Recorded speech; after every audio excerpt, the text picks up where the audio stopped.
अस्सलामुअलैकुम, मैं हूं एहतशाम राजपूत। आप देख रहे हैं हमारा ऑफिशियल यूट्यूब चैनल। आपको खुश आमदीद कहेंगे। दो तीन अहम खबरें आपके सामने रखेंगे। मुस्लिम लीग नून का आज ननकाना साहब में जलसा था।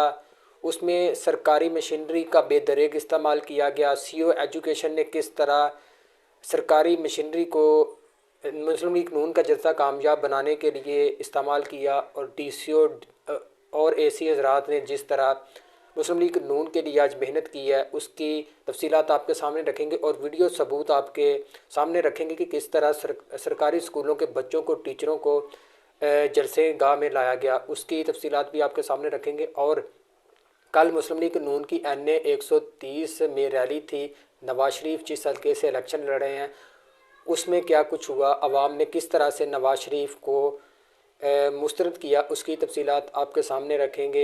सबसे पहले आपसे गुजारिश है कि हमारे यूट्यूब चैनल को सब्सक्राइब कर लें ताकि आने वाली हर वीडियो आप तक पहुंच सके।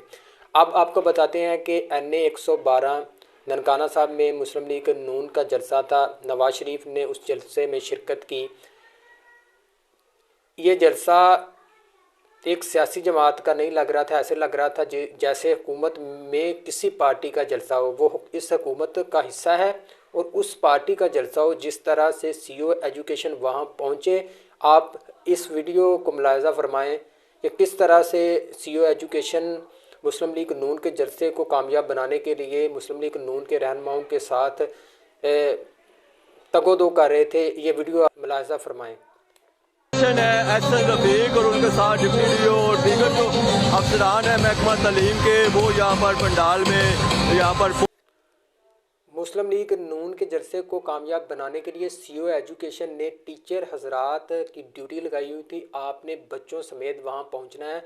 आपको बच्चों की भी वीडियो दिखाते हैं कि बच्चों का इंटरव्यू लिया गया, तो उन्होंने कहा कि हमें टीचरों की तरफ से इंस्ट्रक्शन दी गई है कि आपने जलसा गाह में पहुंचना है और वहां जाकर ही आपकी हाजिरी लगेगी। ये आप वीडियो देखें।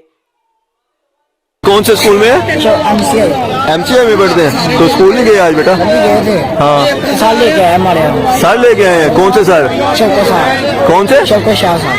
ये MC कौन सा स्कूल है, पूरा नाम बताओ।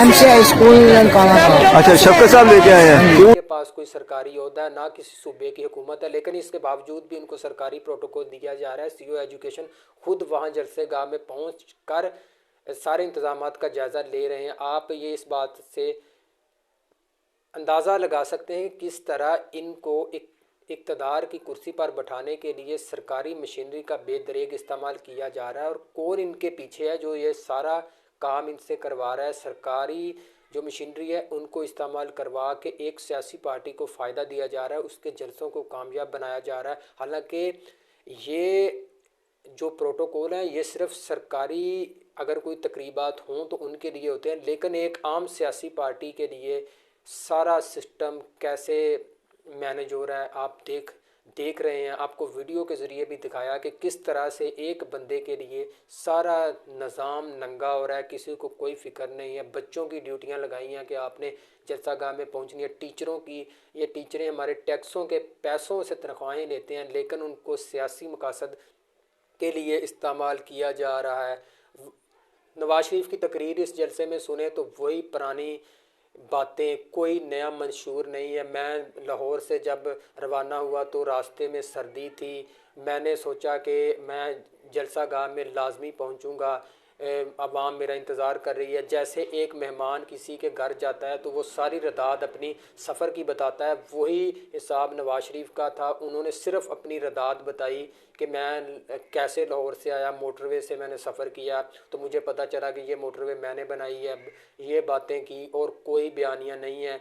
बस एक बयानिया इनके पास कि साड़ी गल हो गई, बस उसी पर ये हैं। ना इनके पास कोई बयानिया है कि कौन सी इनकी माइशत की पॉलिसी है, कैसे ये अवाम को इस बुरे हालात से निकालेंगे। कोई इनके पास कोई बयानिया नहीं है, कोई मंशूर नहीं है।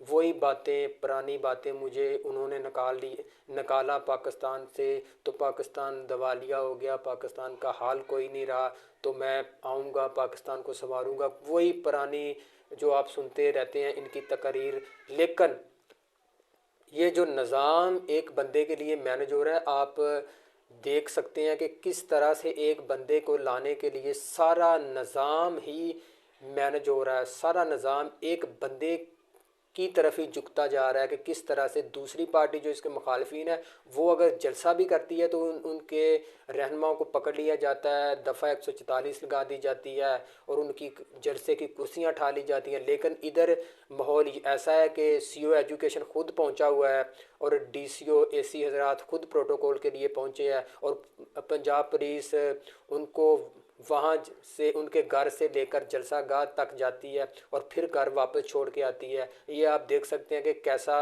आवाम के साथ कैसा मजाक हो रहा है। एक इलेक्शन नहीं है, ये सिलेक्शन है, सिलेक्शन के नाम पर अवाम के साथ कैसा मजाक हो रहा है।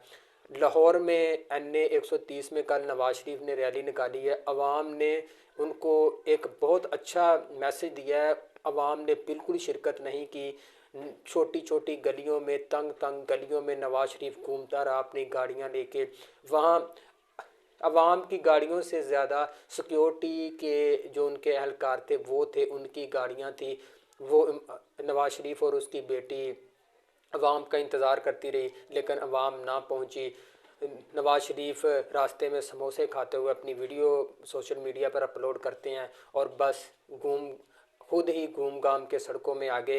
वहाँ अगर देखा जाए NA 130 में तहरीक इंसाफ की रहनुमा जो कि कैद में है यास्मीन राशिद, वो वहाँ से मजबूत उम्मीदवार है। हालांकि वो कैंपेन भी नहीं चला सकती, वो जेल में है, लेकिन उसके बावजूद अवाम इनको मुस्तरद कर चुकी है। अवाम इनके लिए इनको देखना ही नहीं चाहती, इनके मुंह ही लगना नहीं चाहती। ये अगर जलसागाह में अब कहते हैं जाते हैं, बयानिया कोई नहीं है इनके पास, ये सिर्फ 2-3 बातें इन्होंने रटी हुई हैं, वही बार बार बातें करते हैं। अवाम इनके पीछे अब निकलना ही नहीं चाहती, अवाम इनके जलसों में जाती ही नहीं है, क्योंकि जो इसके भाई ने 16 माह की हुकूमत में अवाम के साथ किया है ना, अवाम अब बिजली के बिलों के बाद गैस के बिलों की वजह से इतनी परेशान है कि गैस के बिलों ने तमाम महंगाई के रिकॉर्ड तोड़ दिए हैं। अब तक के लिए अल्लाह हाफिज़, मिलते हैं अगले व्लॉग।